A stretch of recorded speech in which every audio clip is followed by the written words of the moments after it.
Assalamualaikum warahmatullahi wabarakatuh, teman-teman. Apa kabar semua? Sehat selalu ya, amin. Nah, terima kasih sudah tonton channel YouTube saya Isram Lau, channel yang membahas tentang hal-hal berkaitan dengan hukum, edukasi tentang hukum. Nah, teman-teman, saya mau bahas mengenai sita yang dilakukan oleh rentenir, oleh koperasi melalui pihak ketiga atau debt collector. Nah, ini bagaimana hukumnya?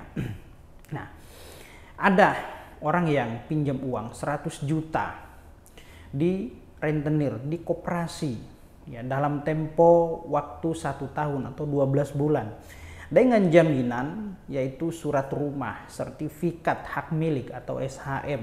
Nah, baru berjalan 5 bulan kondisinya macet, gagal bayar, tidak bisa bayar. Lalu kemudian pihak rentenir, pihak koperasi mensomasi, memperingatkan si debitur tadi karena dia tidak sanggup bayar, ya, kondisi finansial kurang baik, ya, sehingga datanglah debt collector, orang-orang suruhan atau pihak ketiga menguasai objek tersebut dan ingin disita. Nah, ini bagaimana hukumnya, ya, terhadap objek jaminan kemudian disita, dikuasai oleh debt collector.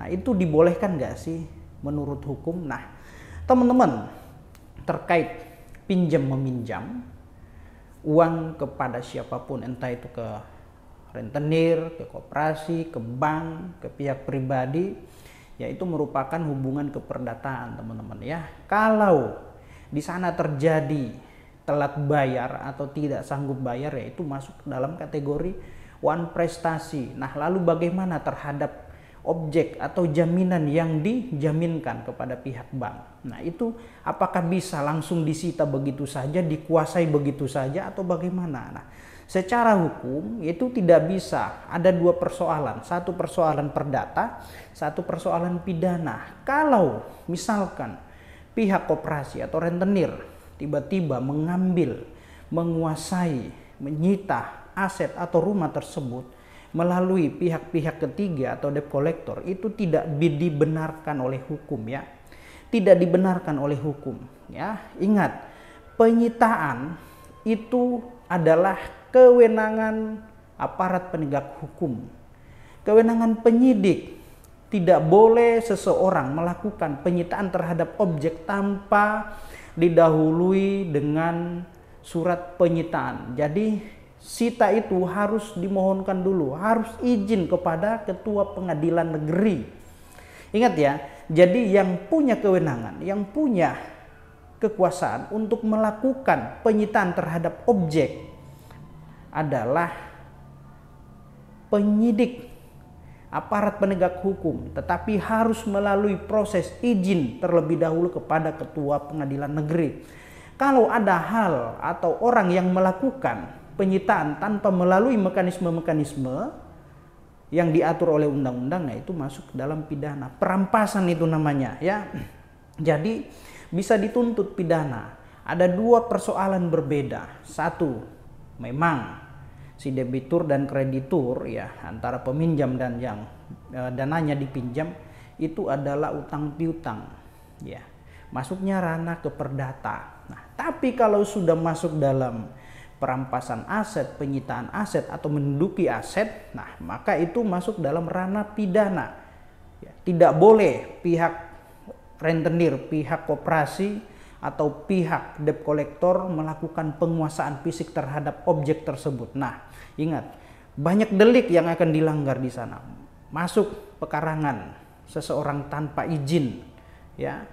Terus kemudian melakukan penyitaan, melakukan penguasaan terhadap objek. Nah, itu merupakan tindak pidana. Maka jangan sampai itu terjadi, ya. Kalau mau, ya, langkah yang harus dilakukan oleh pihak koperasi, pihak rentenir, yaitu mensomasi terlebih dahulu, peringatkan secara patut dan sah, patut dan layak. Nah, setelah itu disomasi, ajukan gugatan ke pengadilan negeri, bukan dengan cara langsung menduduki, menyita aset objek orang lain meskipun dia punya sertifikat, ya, dalam penguasaannya. Tetapi langkah-langkah yang harus ditempuh bukan dengan cara menyita, menguasai aset objek orang lain, tetapi harus dilakukan proses gugatan, gugat ke pengadilan negeri, bukan dengan cara menguasai, merampas aset orang. Nah, itu tidak dibenarkan oleh hukum. Maka yang ada timbul masalah hukum yang baru. Nah, itu ya teman-teman ya. Jadi pihak rentenir, pihak koperasi tidak boleh serta-merta menyita, menguasai aset orang lain meskipun itu dijadikan sebagai jaminan. Walaupun ada perjanjiannya ya. Harus dimohonkan dulu ke pengadilan, digugat dulu ke pengadilan baru bisa dikuasai. Nanti ada sita jaminan terhadap objek yang telah dikuasai dan dijadikan sebagai jaminan. Nah, itu mekanisme atau langkah-langkah yang benar, prosedur hukum. Nah, itu ya teman-teman ya. Nah, semoga apa yang saya sampaikan ini bermanfaat untuk kita semua. Demikian, assalamualaikum warahmatullahi wabarakatuh. Salam keadilan.